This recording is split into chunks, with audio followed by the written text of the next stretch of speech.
My name is Casey Dernberger. I am the CT coordinator for Missoula County Public Schools. Career Technical Education consists of 5 program areas: agriculture, family and consumer science, business, industrial trades and technology, and health science. So what grounds all of this work is that we want to ensure that each and every child is college, career, and life ready. And what we mean by that is that we want to ensure that they have the technical skills, the employability skills, and the academic skills to be productive, viable citizens in our community. We're in app creators for 8th grade at Meadow Hill Middle School, and half of our room is working on an app called the Fitness Challenge. And they're going through and they're creating an app that the user can choose from different activities and log their activity in the app. This app is a fitness app in which the user gets to choose an activity and a day of the week. And when you hit the Add Data button, it's going to give you the total amount of minutes that you've been doing an activity. And then it's also going to give you the average amount that you've been working for that activity throughout the week. This is the first app that we made. It just tells us, it says type something here so we can type with the keyboard. So type something. Click it. Something. And it talks. Something. Kids that really like these hands-on computer classes or architecture classes tend to try to choose them throughout the day. So a lot of these kids are going to be signing up for Project Lead the Way, engineering and computer science classes next year, and this really gets them excited to go into those classes. We're at Big Sky High School. I'm Matt Johnson. This is Marketing 2, which is our sports, entertainment, and marketing class. Right now we are working on our virtual business program, which is a simulation game where we own our own stadium. Kids go in, they get to set ticket pricing, figure out the best way to make profit and cover their costs, and it's a really good, useful tool. My name is Caden Carpenter, and I'm in a market and managing class. I'm setting ticket prices in this blue color right here. It's different prices for different areas in the stadium. After I set the prices, I start running the sim, and then after a certain amount of games, it'll pop up with a bunch of statistics telling me how much money I made or how much money I've lost. Being able to start a job, being able to understand what the main terms are, having some base computer skills, know how to present material. I think those are all really viable soft skills really to carry on. I'm Mary Fillmore. This is my Culinary Arts 2 class at Big Sky High School. We're making cinnamon rolls. Right now we're making the dough for the cinnamon rolls. Look at that. Feel it, feel it. It's such a good hands-on class, and it's career tech. Some of my kids work at the different restaurants around town. We talk about budget. We talk about kitchen math. It's a lifelong skill. Remember how I said we can tweak the rolling pin? Ah, you did. Good, good. Alan Pfister. I'm the welding teacher here at Hellgate High School. The welding 3 kids that are in here now are all fabrication and production. Right now they're cutting out a big chimney frame.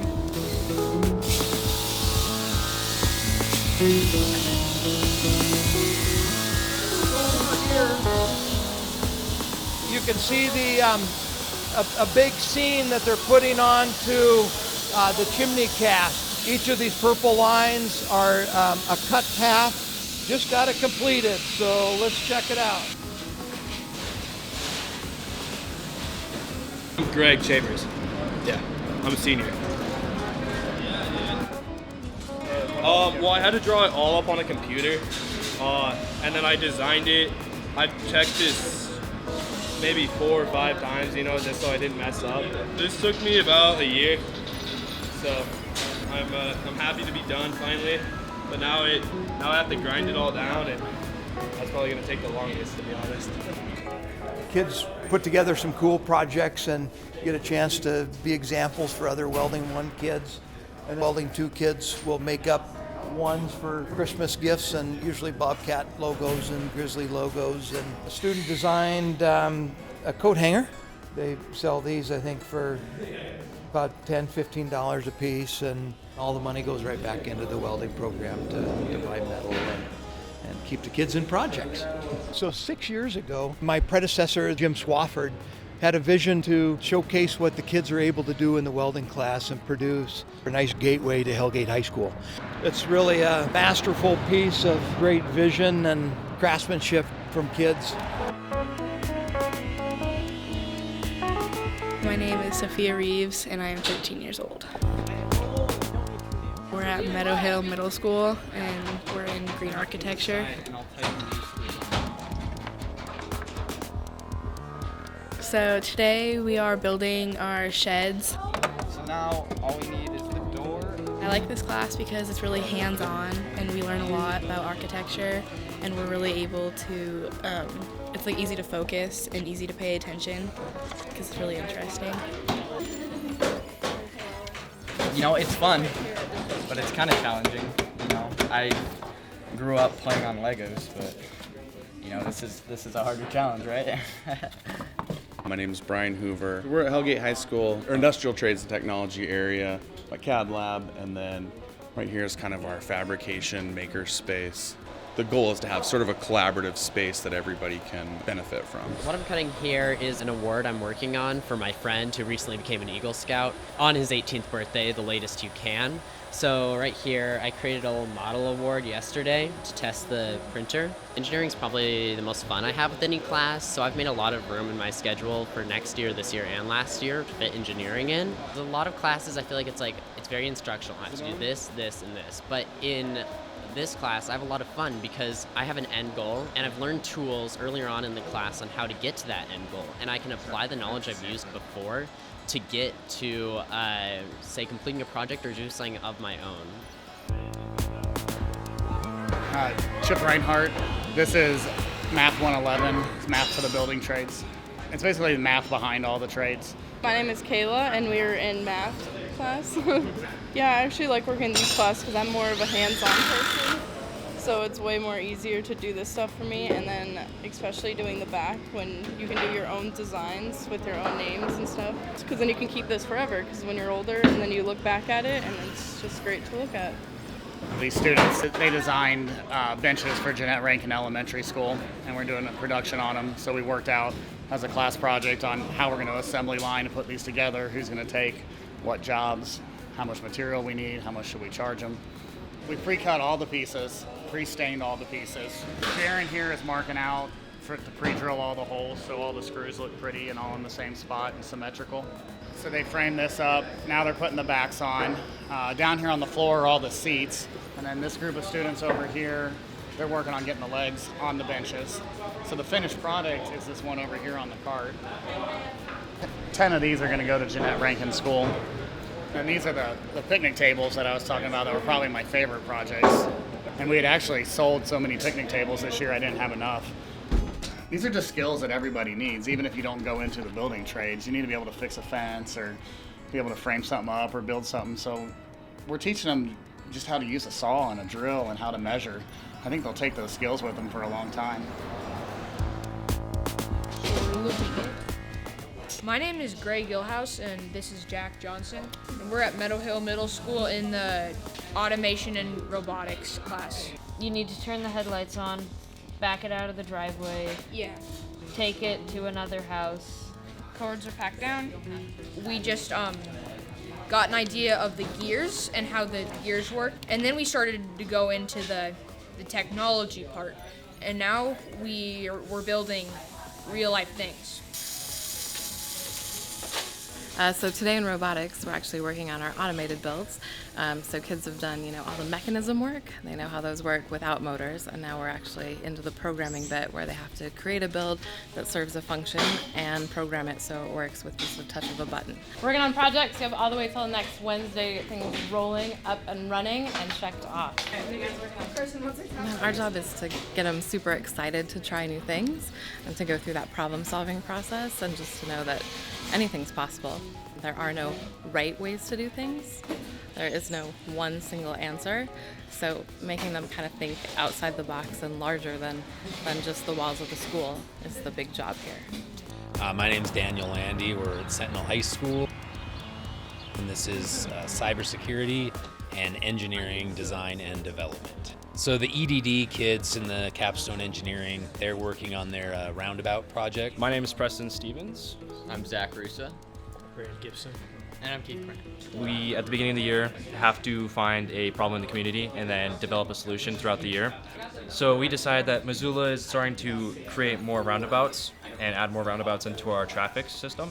So we want to create a system to make it easier to navigate the roundabouts. So the concept that we have here is that we have sensors at each entrance and exit and different places in the roundabout to activate lights to inform drivers entering the roundabout when to yield. But if the robot was to continue through and go through this sensor, for example, it would turn off the light because the robot exited the roundabout before it got to that entrance. I think more so than many of our other classes, this actually has you problem solve. Many of your other classes either just give you answers or simplify the work down for you. This one you actually have to work through a problem instead of just kind of getting the answer.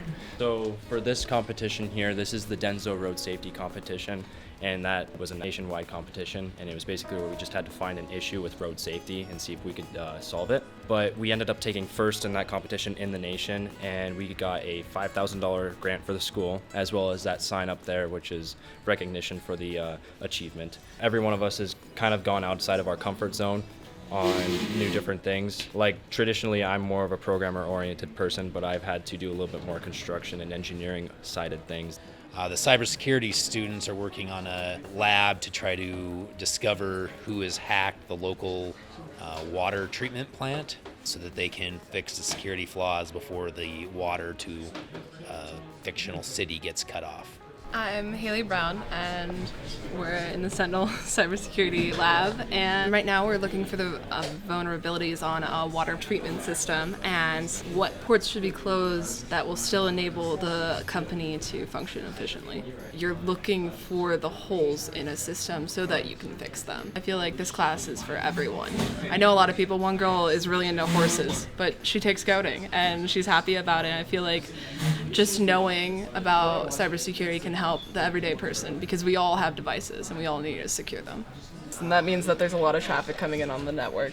Packet fragments come in if packets are too big.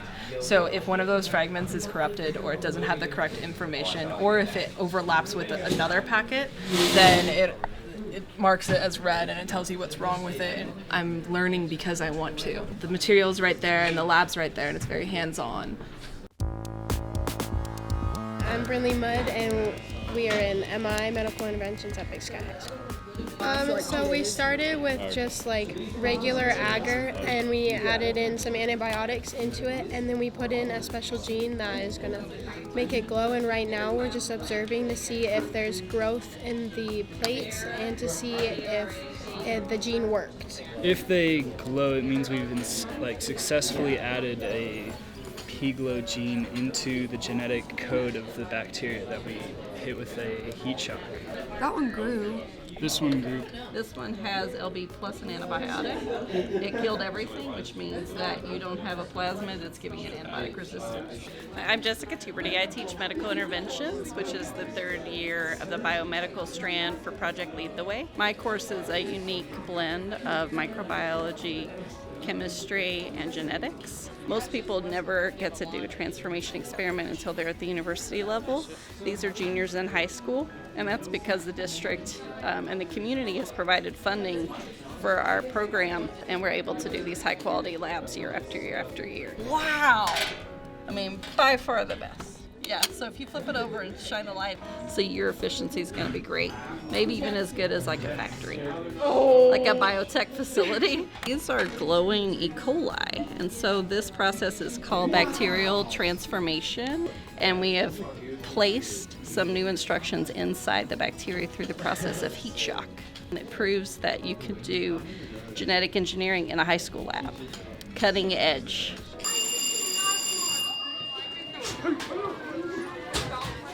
We're working on making a foot orthosis, or a model of foot orthosis, to help people with cerebral palsy. We all came up with our own ideas, then kind of merged them into one. Now we're going to start building. So we brought string and everything else. We're going to have Velcro straps here, and when it says pads right here, it means that the pads are going to be inside so it's more comfortable. It's hopefully going to be helpful and comfortable, and it's easy to take off because you just slip your foot out. So the Velcro would be more around it, like that, and then the two pieces of cardboard would be like this. My name is Scott Edge. I'm at CS Porter Middle School and I'm teaching design and modeling to 7th graders. They're working on an AFO or an ankle-foot orthosis. So they're working in teams to build this for a young child who has cerebral palsy. So the goal is to create a walking boot that keeps their foot at a neutral position and doesn't allow them to go down to their tiptoes, but does allow them to go up if they need to. One of the things I like to see the kids do is use the math and use the science that they come into my class with and apply it to something like building a foot orthosis. It makes it more real world. It makes engineering more connected to them. My name is Naya. My name's Madison. Hawthorne School, Mr. Williams' class. We're working on our brain model, and right now we're doing the senses and the nerves. So we've been learning about the brain and looking at ways we can model the brain as a system that receives input through the senses and then process that information up in the brain and then send signals out to other parts of the body on what to do once they've processed that information. We build a central nervous system out of clay, so the lobes of the brain and then the spinal cord. And then today we're adding in the rest of the nervous system that receives the information and sends it to the brain and then sends it back out to the rest of the body. Like in this class, we build stuff and we test things, and then in other classes, we more have learned things about stuff and just do a little writing about it. I think this way you can see it better and you get a better interest in it, and you can touch it. In the past, when I've done stuff with science, sometimes it ends up being a whole list of vocabulary words. For this one, they might have to define the parts of the nervous system. And they might have to explain exactly which lobe receives what information from the brain. Whereas here, they don't have to memorize that information. They have to use it in a meaningful way. So they're showing where the body's getting information from using yarn, and then they're mapping it all the way through the body with that yarn to a specific part on the brain. So they don't have to memorize that the sense of smell goes to a certain lobe in the brain. They show it using their model. We started there, and it touched a pillow, so it went up to the parietal lobe, and it said sleep. And then it went back to the feet, and it said walk to bed. And then it found it had water on its nightstand, and it drank it, and it went up to the mouth, and now it's heading to the parietal lobe. One of the really nice things about the next generation science standards that we're using is they're really explicitly built to spiral back through the grades. So the things they're learning now about energy or about the brain as a system that receives information, they'll apply that again in 7th grade or in 8th grade, but on a different level. My name is Logan Turner, and we are at the Missoula County Public Schools Ag Center.